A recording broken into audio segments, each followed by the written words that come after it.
My name is Clara. I live in a small town by the sea. The waves are calm here, the wind is gentle. People know each other, and life moves slowly. I have lived here all my life. I live alone now. My husband James passed away 2 years ago. He was the love of my life. We were married for 35 years. We had one son, Daniel. He was our joy. He made our house warm with laughter and music. Daniel was quiet but kind. He loved books and drawing. He wanted to be an artist. He had dreams, big dreams. But then the accident happened. A car crash. One phone call changed everything. He was 23. The day we lost Daniel, something inside me broke. I remember sitting on the kitchen floor holding James's hand. We said nothing. There were no words, only silence and pain. After Daniel's funeral, James stopped talking much. He went to the beach every day and sat on the same bench near the water. I used to watch him from the window. He never said where he went, but I knew. One morning, James didn't wake up. He passed in his sleep. The doctor said it was his heart, but I think it was his grief. Now I live in the same house, walk the same streets, and see the same sea, but everything feels different. Every morning I go to the bench where James used to sit. It's near the edge of the cliff, just close enough to hear the waves, but far enough to feel safe. I bring a book with me, but I don't read. I just sit. Sometimes I close my eyes and imagine Daniel and James sitting beside me. I see Daniel laughing. I hear James telling him stories about the stars. It feels real for a moment. Then it fades. People in town are kind. They say hello.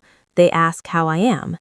I always smile and say I'm doing okay, but inside I am still holding all the sadness. I don't want to show it. I don't want to make others feel sad too. One afternoon, as I sat on the bench, I noticed a young woman with a little girl. They were sitting on the grass not far from me. The girl had curly hair and a bright red sweater. The woman looked tired. The next day they came again. The girl ran near the edge, laughing and spinning. The woman followed slowly. She looked at the sea like she was searching for something. I watched them from my bench. I didn't say anything. Days passed. They kept coming. I began to smile at the little girl. She always waved. One day she walked up to me and said, "Hi, my name is Lily. What's yours?" I smiled. "My name is Clara." "Are you sad?" she asked suddenly. I was surprised. I looked into her big brown eyes. I said softly, "Sometimes." She nodded. "Me too. Mommy is sad a lot." Her mother walked over quickly. "Lily, don't bother the lady." "She's not bothering me," I said. The woman gave me a soft smile. "I'm sorry, she talks to everyone." I stood up and offered my hand. "I'm Clara." "Emma," she replied. "And this is Lily, my daughter." We shook hands. Her grip was light. After that day, we started talking more. Not long talks, just a few words about the weather, about the sea, about Lily's drawings. Sometimes Lily would sit beside me on the bench and tell me silly stories. She made me laugh. I hadn't laughed in a long time. One morning, Emma sat beside me while Lily ran on the grass. She looked tired. Her eyes were red. "Are you okay?" I asked. She nodded slowly. "I moved here 2 months ago from the city. I needed to get away, just me and Lily." She nodded again. Her father left. He didn't want to be a parent. I looked at her gently. That must be very hard. She didn't speak for a moment. Then she said, "Some days, I don't know if I can do this."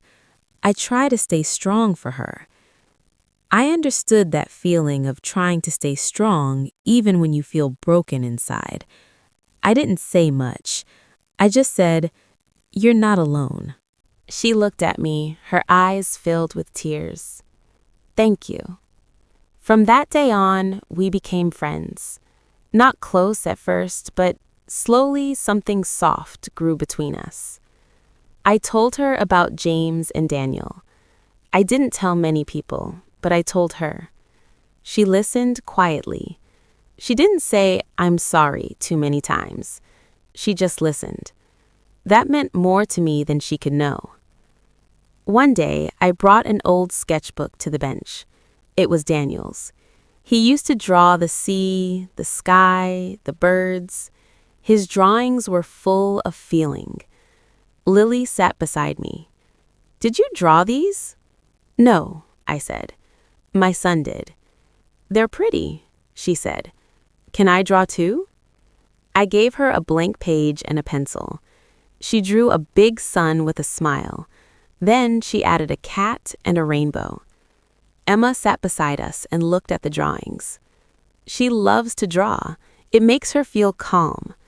I nodded. Daniel was the same. The sea breeze blew gently. For the first time in a long time, I felt something change inside me.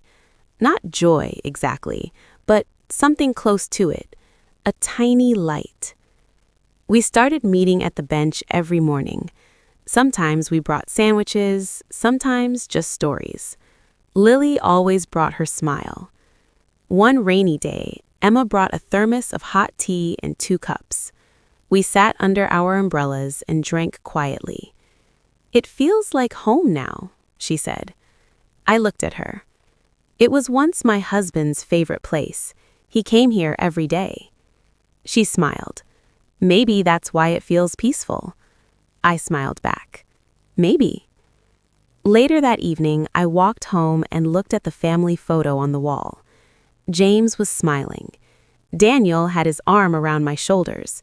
We were all younger then. I touched the glass. "They would have liked Lily," I whispered. The days grew colder. The sea looked gray, and the wind became sharp. But Emma, Lily, and I still met at the bench. We brought blankets and warm tea. Lily wore a red scarf and gloves that were too big for her. She still ran and laughed. Her energy filled the quiet air. One morning, Emma said, "You've helped me more than you know, Clara." I looked at her. "How you listen, you don't judge. And when I talk to you, I feel safe." Her words warmed me. I didn't know I had helped. I just shared the bench, the stories. We were 2 women with pain in our hearts, but something gentle had grown between us, like the sea, always moving, always changing. We were healing too. That evening, I sat alone at home. I opened Daniel's sketchbook again. I looked at his last drawing, waves crashing under a full moon. There was peace in it. I ran my fingers across the lines. Suddenly, I had an idea. I went to the small wooden box in my bedroom. Inside was a folded letter. Daniel wrote it when he was 16. It said, "Dear Mom, one day if I'm not here, I want you to keep smiling. I want you to look at the sea and think of me. I'll be in the wind, in the waves, in the stars." I cried as I read it again. His words felt like a warm hand on my shoulder. The next morning, I took the letter with me to the bench. Emma came with Lily, as always. We shared tea and bread. Then I handed the letter to Emma. She read it slowly, her eyes filled with tears. "He was wise," she said. "He was full of love," I said softly. She folded the letter carefully and gave it back to me. "Can I ask you something?" "Of course." "What helped you keep going after you lost him?" I looked at the sea. The waves were gentle that morning. I didn't give up because I had James, and now I don't give up because I still have memories and people like you and Lily. Emma looked down. "Sometimes I feel weak." I shook my head. You are one of the strongest people I know." She smiled, though her eyes were wet. That afternoon, Lily drew a picture of the three of us on the bench. She gave it to me. "This is for you." I looked at it and smiled. "Thank you, Lily. I'll keep it always." I framed the drawing and placed it next to Daniel's sketch, one from the past, one from the present, both full of love. Weeks passed. One day, Emma didn't come. Then another day. And another. I worried. I walked past the house I knew she rented. I knocked gently. No one answered. On the 5th day, I saw her sitting alone on the bench. She looked pale. Her hair was messy. Lily wasn't with her. I sat beside her. "Where's Lily?" "She's with my sister for a few days," she said. "She said I needed time." I stayed quiet. Emma spoke slowly. "Last night, Lily asked me why I don't have a daddy, and I didn't know how to answer." I looked at her. Her eyes were tired. "She's growing. She's asking more. I feel like I failed her." I touched her hand. "You haven't failed. You're doing your best." She shook her head. "Sometimes I wish I could run away, disappear." I held her hand tighter. "I've had those thoughts too, after Daniel. I didn't want to wake up some mornings, but I did. And now I'm glad I did, because if I hadn't, I wouldn't have met you." Emma wiped her tears. "Do you really mean that?" "I do." She took a deep breath. The wind was soft that day. "I think I need help," she whispered. "That's okay," I said. "Asking for help is brave." She nodded. The next day, Emma called a counselor in town. She started going once a week. She told me it felt strange at first, but helpful, like opening a window after a long winter. Lily returned a few days later. She hugged me and said, "I missed you." "I missed you too," I said. That day we made sandwiches and sat by the bench. Lily picked wildflowers and gave us each one. Emma smiled more now. She still had hard days, but she was stronger. I could see it. One morning, I told her something I hadn't told anyone. I used to think I had no purpose. After James and Daniel died, I thought my story had ended. Emma looked at me gently. "But then you came, and Lily, and now I see maybe there are more chapters. Maybe we don't stop living just because we lose someone. Maybe we live for them." Emma reached over and held my hand. "You gave me hope when I didn't have any," she said. "You gave me the same," I replied. Spring came. The sea turned bright again. Flowers grew near the cliff. One day, Emma said, "I want to go back to school, study something new." "That sounds wonderful." "I want to work with children, maybe help others, single moms."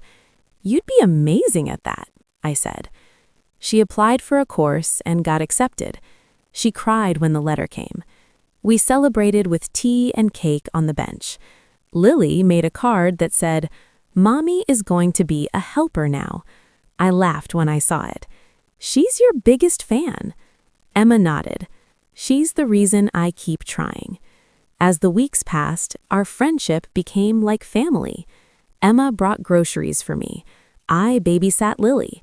We had dinner together once a week. Sometimes we didn't talk much. We just sat and watched the sea. That was enough. One evening, Emma said, "You've become like a second mother to me." I looked at her with tears in my eyes. "And you've become like a daughter." We hugged that night. I looked at the stars and whispered, "Thank you, Daniel. Thank you for sending them to me." It's been a year since we met. Emma now works at a daycare. She smiles more. She talks with other moms and shares her story. She tells them healing takes time, but it's possible. Lily is growing fast. She still loves drawing. Now her pictures have houses, flowers, and smiling people. And I feel alive again. Every morning I still go to the bench. Emma and Lily often join me. We talk, we laugh, we remember. Sometimes we still cry, but the tears are softer now. The bench by the sea became more than just wood and paint. It became a place of healing, a place where grief met hope, where pain slowly turned into peace, and where three hearts found each other, across loss, across silence, across time. Because love never truly leaves. It changes shape. It finds new ways to live. Thank you for listening to this story. If you are feeling lost or hurting, please know this: you are not alone. There is always someone out there who will care. And even in the quietest places, healing can begin. Stay strong, be kind to yourself, and let the waves carry your pain gently away. If you liked this story, please like, subscribe, and share. We'll see you next time.